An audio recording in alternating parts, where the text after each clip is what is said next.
to survive. Homecoming win successful. The Flames take it 59-30. Hey there, friends. Welcome to the Flames Central Game Day post-game show brought to you by Frank Good Builders. 6 rushing touchdowns on the night for Liberty. We were asking the question, when did the last time did that happen? I'm not sure. We don't have the record books on hand, but a great night for the run game. I mean, those 18 days off, clearly they figured something out. I mean, we talked about self-scouting, kind of cleaning some things up, figure out what you do well, what you don't do well. I will tell you this, they ran the ball really well tonight. Evan Dickens over 200 yards on the ground. Awesome to see this offense come out and firing. Yeah, what I think I like about it the most was it was almost like a determination to make sure that that's what it was going to be, as opposed to just try it and see what happens. It was like, no. This is the focal point. This is what we're going to do no matter what, against really a defensive front that I didn't think was very good coming in terms of what they could do in the front seven, and it showed tonight. Well, the Flames moved to 500 on the year, are still very much in the thick of the conference championship race. Coach Jamie Chadwell caught up with Matt Warner a few moments ago to talk about just that. You had a 4-game span this year where you scored a total of 52. You hang 59 on the board tonight. What did you do during those 18 days? You know, I think you got a chance there, obviously, to just look at some things that, hey, what are we not doing to help us be successful? I think tonight the main thing was, we took care of the ball. We didn't put ourselves in bad situations. And when we do those things, we're capable of putting some points on the board. Now, I'm not telling you we're going to put 59 every week, but it was good from a confidence standpoint. And they were a unique defense. We had some chances to obviously all week, last 18 days, to try to prepare for it, and we were really prepared for it. It's a great job by our coaches. You get this win, and now I think we can say you are officially in a conference race. Still just the one conference loss.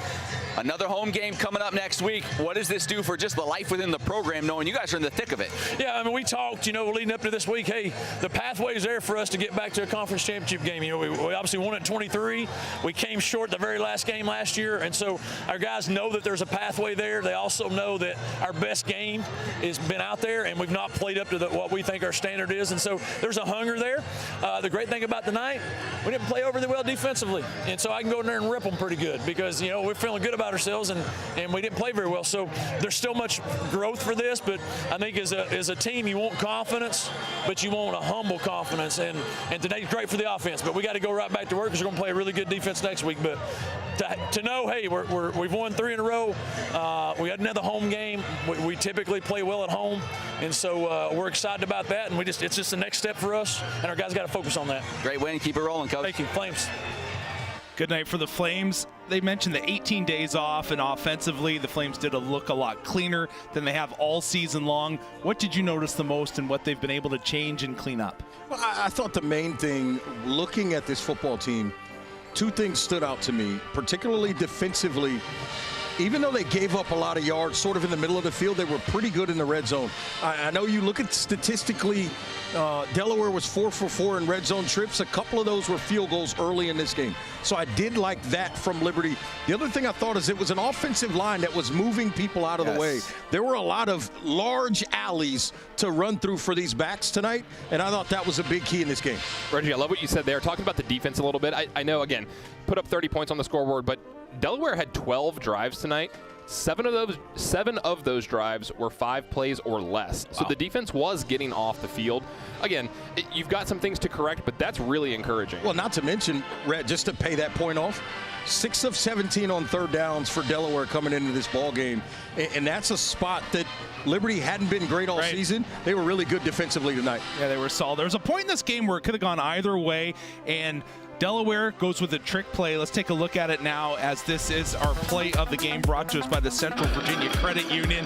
You think they're going to punt? No, they don't, and this puts Liberty into prime real estate, and they would pay it off, and that would spread the gap, and it felt like after that point, Liberty, for the most part, was in control of the football game. I'm looking at Reggie right now, has a very angry look on his face. I despise that play. You kind of just take yourself out of the game, and Liberty's the beneficiary another week of a bad special teams play.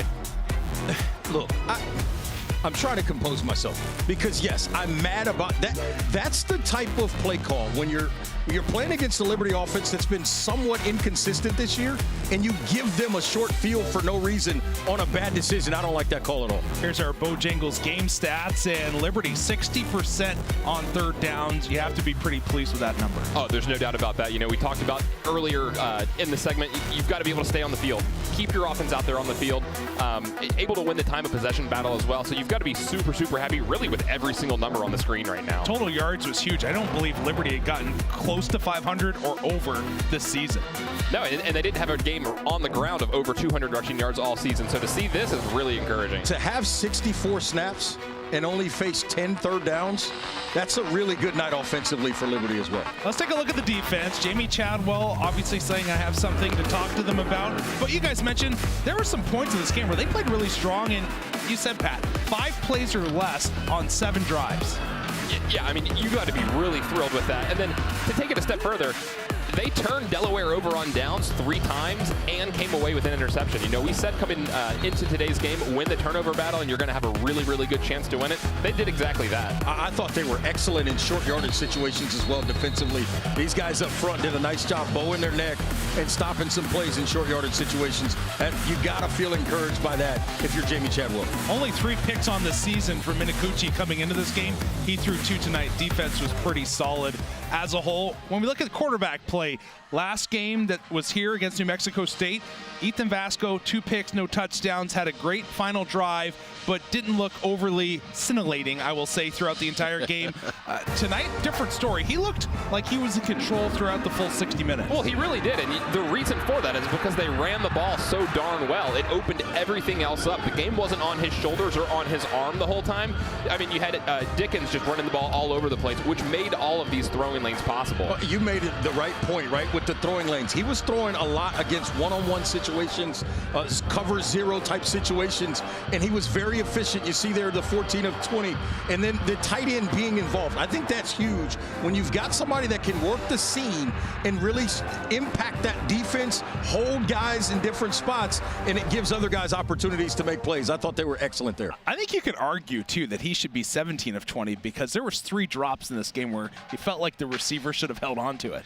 3 specific ones, and then one other one that I thought was kind of 50-50. So, yeah, he might have been, 18 of 20. Hey, you guys take it easy on the receivers, okay? You know what? It was a good game. What stood out to me is 14 completions for 220-plus yards. Absolutely. I mean, I'm not great at math, but that's bordering on 20 yards a catch. I mean, it's probably 16, 17 yards. That's awesome. Yeah, by far the best night for the offense. And as you guys have well mentioned, the best part of it tonight was Dickens, the running back for the Flames, the Georgia Tech transfer, put on a show. He's been breaking out all season long, but he put the pièce de résistance on this one tonight. He was just absolutely phenomenal. 4 touchdowns on the game. Yeah, Reggie and I talked about this a little bit during the game, but I mean, this guy is incredibly explosive. He can split one at any time. You saw it in training camp. I'm glad to see he's finally getting some of that time on the field. Reggie, what are your thoughts on his performance today? I thought the most telling thing about him is the way he was seeing it. Some of the cutback lanes that he was able to find in some of these zone runs was excellent, and then the other part of it was continuously falling forward. Even when they did bottle him up a little bit, he was able to run through tackles and or fall forward on a tackle, and then the explosiveness to finish runs. All right, Pat, we've kind of gotten, oh yeah, there's your buddy getting pretty mad. Hey, Manny, it's okay, buddy. We've gotten after the O-line a lot this season, but by far their best game tonight? Oh, there's no doubt about that. I mean, you had your best rushing performance. You had 6 touchdowns rushing on the ground. 1 guy ran for 4. Reggie mentioned it earlier. You were moving guys off the ball. You were displacing them. Guys, Dickens wasn't getting touched until 3, 4, 5 yards down the field. That is an offensive coordinator and an offensive line coach's dream. 6.9 yards per carry. Yeah. I'll say nothing else. Great night for the O-line. Great night for Dickens, and he is standing by with Matt Warner.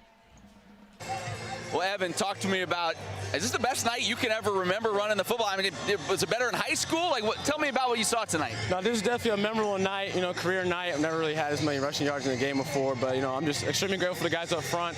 Coaches had a really good game plan in, and at the end of the day, we went out there and executed. Yeah, what did you see from that defense that allowed you to get going, especially in the first half? Yeah, I mean, all the looks we practiced in practice, they gave it to us. So I knew all those runs were going to hit the same way they did. Like I said, at the end of the day, we just got to go out there and execute, and that's exactly what we did. Last thing, a win like this, 3 straight now. You're in the midst of a conference race. What does it do for the confidence of this team? Oh, it boosts it up 1,000%. 1,000%. We know going into this that we're a really good team. All the stuff that happened in the beginning of the season, we knew that's going to make us stronger towards the back end of the season. So just ride this wave a little bit. Get the momentum going, keep it going, and we're going to be right back here next week. Well, unless you know how to play an instrument, I think you need to get out of here. Great game tonight. Good luck next week. Thank you. Band was coming through. That's for sure. Here's our Courtyard by Marriott upcoming schedule. Next week, we will be back with you. Missouri State coming into town. That game on ESPN Plus. Matt Warner, Joe Yock with a call. We have not heard them in far too long. We'll be there for the pregame show as well. And then the Flames go on the road for a little bit. And finally, we'll finish it back up at home November 29th against Kennesaw State. Still a path to the conference championship game for the Liberty Flames. But again, here on homecoming night, big win for LU, 59-30. Terrific performance by them. We thank you so much for tuning in, everybody. Once again, homecoming night. Flames come away with victory, sitting at 4-4 on the season. Don't forget to turn your clocks back. Get that extra hour of sleep tonight, everyone.